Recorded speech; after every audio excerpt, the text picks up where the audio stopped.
Merci de votre fidélité à la chaîne Le Rural Bénin TV, mesdames et messieurs.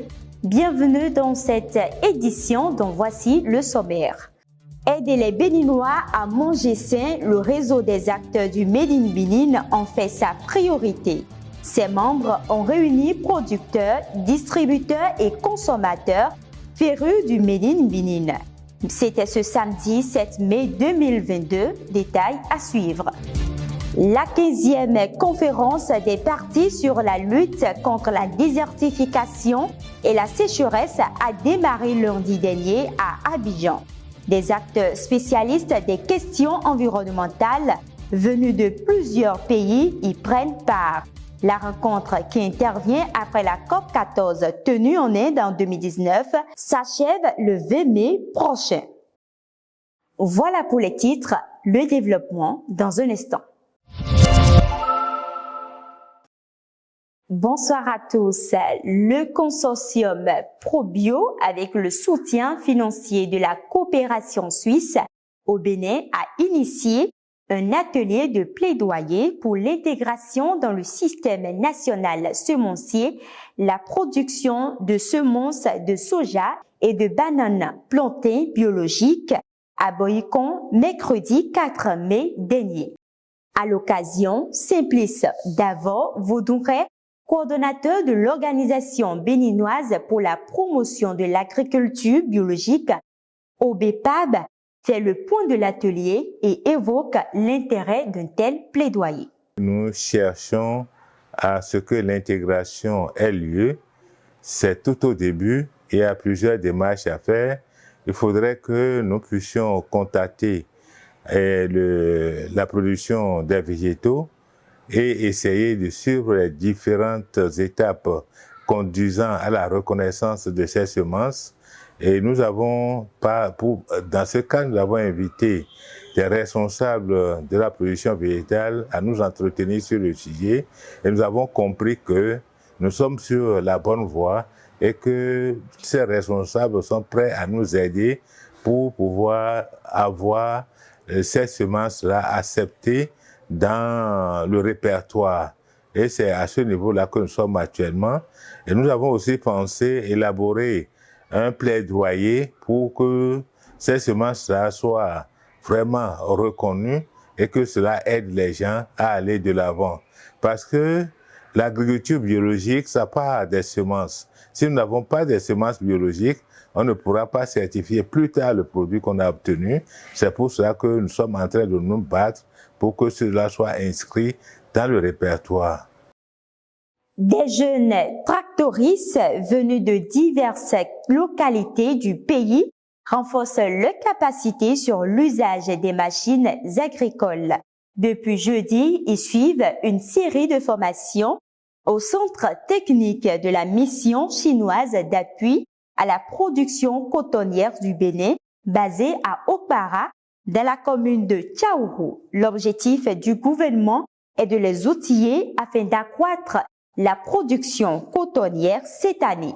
Le top de la dite formation a été donné par le représentant du ministre de l'Agriculture, de l'Élevage et de la Pêche, Gontran Baga, et s'étend sur 10 jours.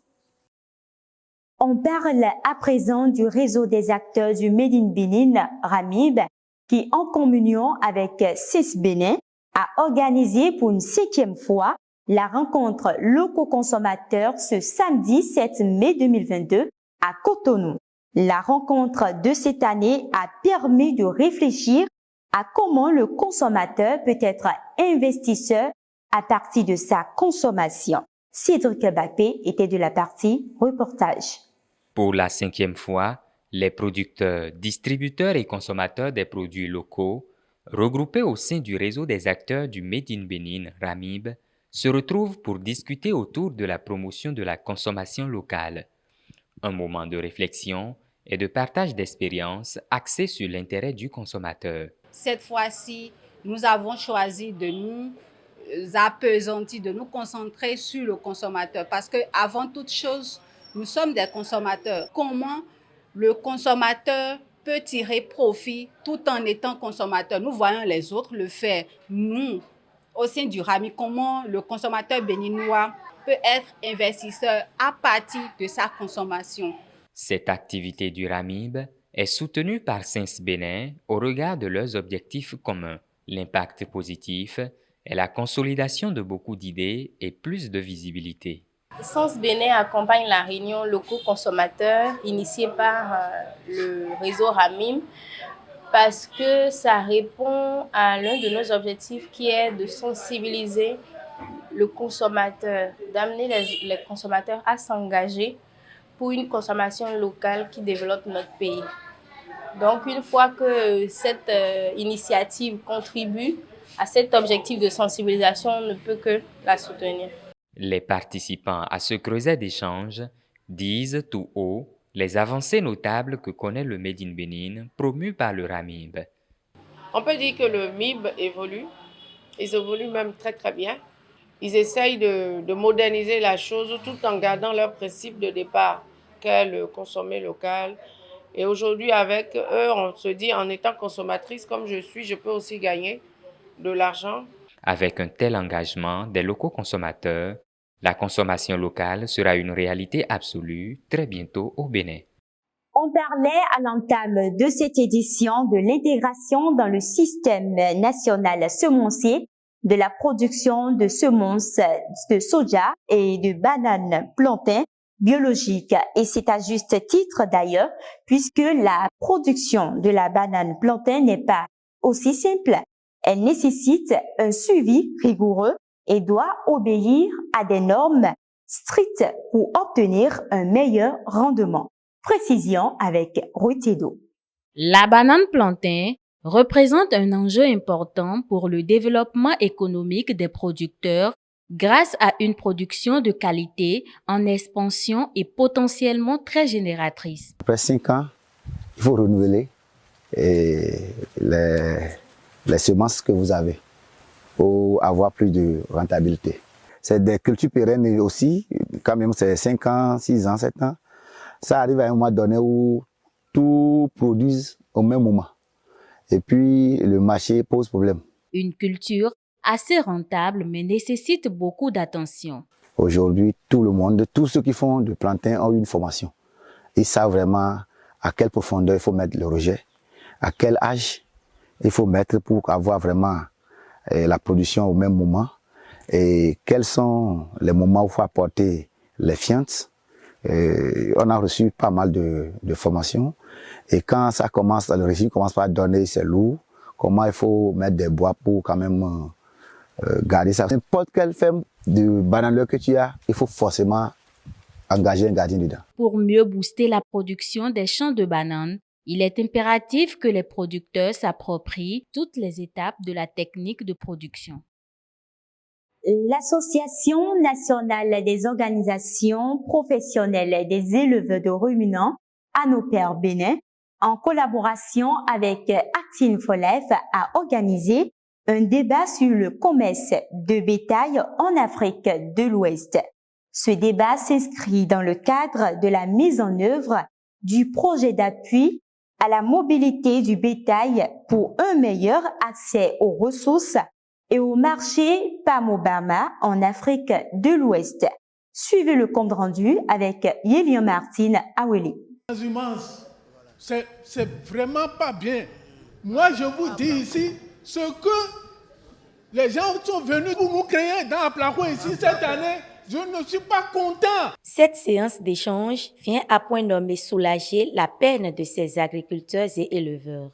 Elle a connu la présence de plusieurs autorités telles que les préfets, les représentants des collectivités décentralisées, les pasteurs éleveurs, les vétérinaires, les agriculteurs et les techniciens militants pour la promotion du monde du pastoralisme.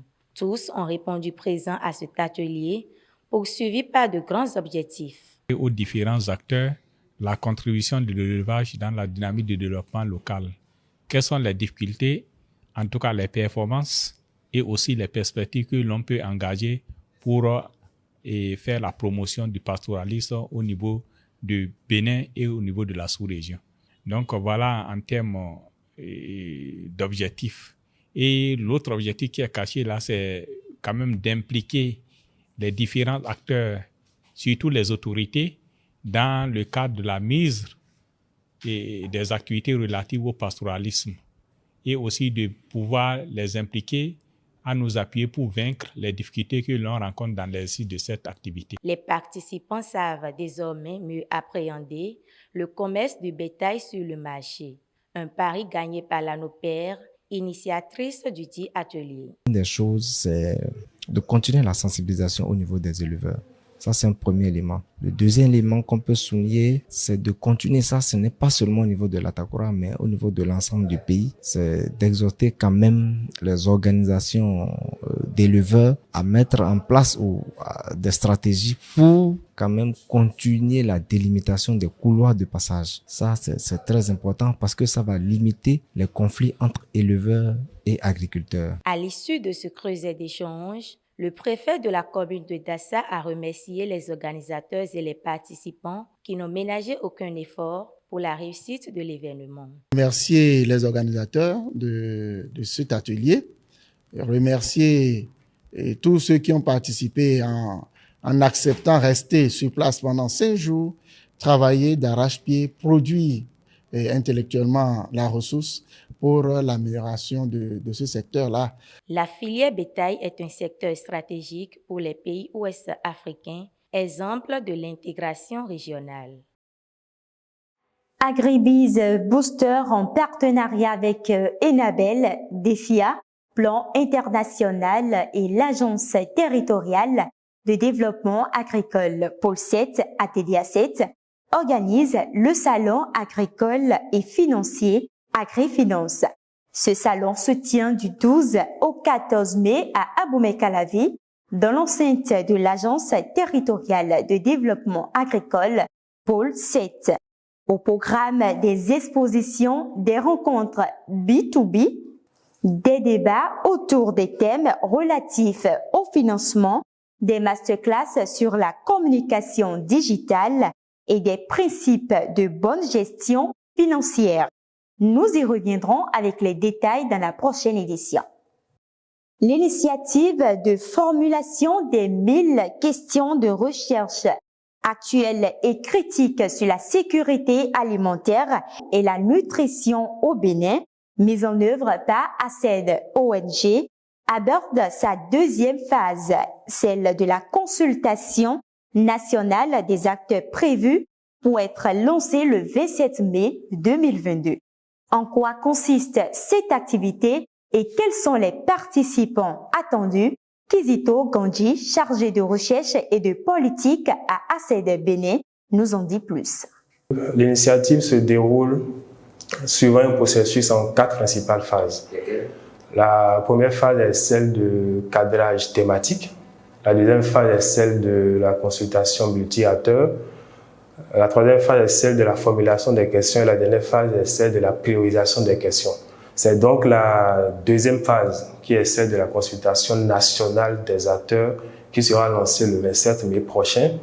C'est la phase la plus importante du processus parce que c'est elle qui permettra de collecter les problèmes majeurs de la sécurité alimentaire et de la nutrition au Bénin, suivant des champs thématiques bien définis à l'issue de la phase de cadrage thématique. Je voudrais inviter tous les acteurs de la sécurité alimentaire et de la nutrition au Bénin à nous accompagner dans ce processus de consultation en remplissant les formulaires quand ils seront contactés chacun à différents niveaux des secteurs, ce qui nous permettra d'avoir une idée assez exhaustive de tous les problèmes qui minent les secteurs de la sécurité alimentaire et de la nutrition au Bénin.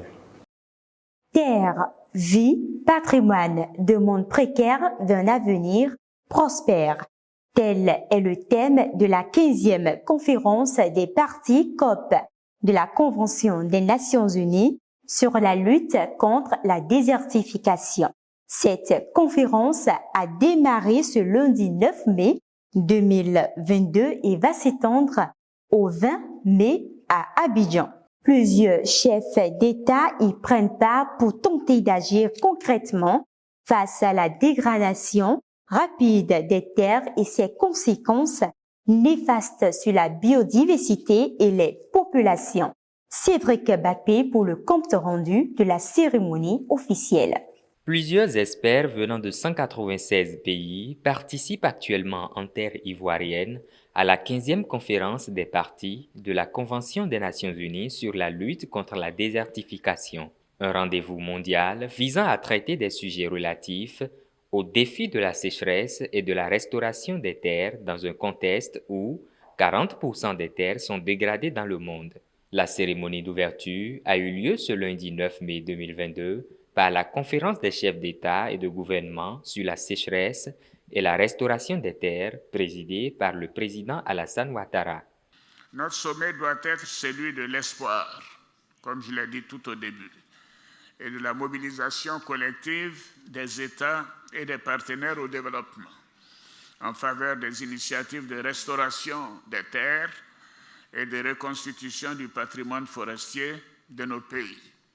Nous devons utiliser toutes les ressources de nos conventions pour répondre aux besoins alimentaires et faire face au stress hydrique toujours croissant d'une population mondiale en constante augmentation qui atteindra 9,7 milliards d'individus en 2050. Durant ces 11 jours de travaux, d'importantes questions de grande portée seront débattues, notamment la question de la Grande Muraille verte qui vise à restaurer 100 millions d'hectares de terres arides en Afrique d'ici 2030. Mesdames et messieurs, c'est tout pour ce mercredi. Merci de nous avoir suivis et n'oubliez pas de rester fidèles à nos différents programmes. Bonsoir.